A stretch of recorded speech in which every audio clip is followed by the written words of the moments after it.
देवरी तालुक्यात लग्न समारंभात आलेल्या 12 वर्षीय मुलीचं अपहरण करून हत्या केल्याप्रकरणी पोलिसांनी कुठलेही सबळ पुरावे नसताना मोठ्या शिताफीने या घटनेचा तपास करून 4 विधी संघर्ष मुलांना ताब्यात घेतले असून हे 4ही विधी संघर्ष मुले देवरी तालुक्याच्या चिलाटी गावातील रहिवासी आहे। 19 एप्रिलला पीडित मुलगी आपल्या बहिणीसोबत देवरी तालुक्यातील चिसगड पोलीस स्टेशन अंतर्गत येणाऱ्या गोटाणपार गावात लग्न समारंभात आली असून पीडित मुलीच्या मित्रानेच तिला आपल्या दुचाकीवर बसवून वडेकसा जंगलात घेऊन जात तिथे असलेल्या इतर 3 आणि सोबत घेऊन जाणाऱ्या मुलाने मिळून पीडितेवर जंगलात सामूहिक अत्याचार करून दगडाने डोक्यावर वार करत हत्या करत पळ काढला असता 20 एप्रिलला सकाळी पीडितेचा शोध घेतला असता गावकऱ्यांना पीडित मुलीचा मृतदेह जंगलात दिसताच पोलिसांनी याची माहिती दिली।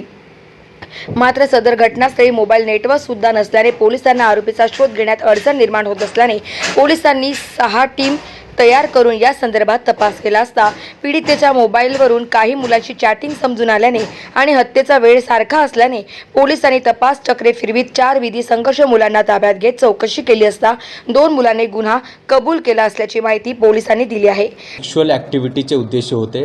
आणि त्याचे दरम्यान काहीतरी भांडण झाले त्याच्यामध्ये आणि ते जे जुवेनाईल आहे त्यांनी ते कृत्य केले। सर, मृत मुलगी कुठल्या वर्गात शिकत होती आणि आरोपी कुठल्या वर्गात शिकत होते यांचं काय कनेक्शन होतं नेमकं, कुठून ओळख पटली? जे मुलगी होते ते आता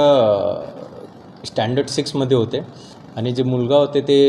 4ही लोक 12th पास आउट होते आणि आता ते सध्या ते डिफरंट शॉप्समध्ये ते जॉब करत होते।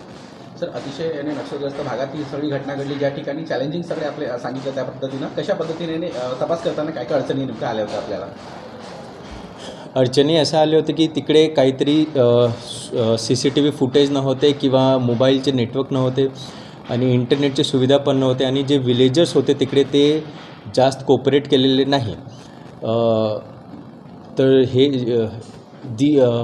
हे सगळे अडचण आले होते तरी आमचे 40 लोक यामध्ये दिवस रात्री काम केले आणि 6 टीम तयार केले होते आणि ते सगळे टीम एकमेव सोबत कोऑपरेट करून आणि कोऑर्डिनेट करून ते गुन्हा उघड केले आहे। गाव माझा न्यूजसाठी राधाकिशन चुटे, गोंदिया।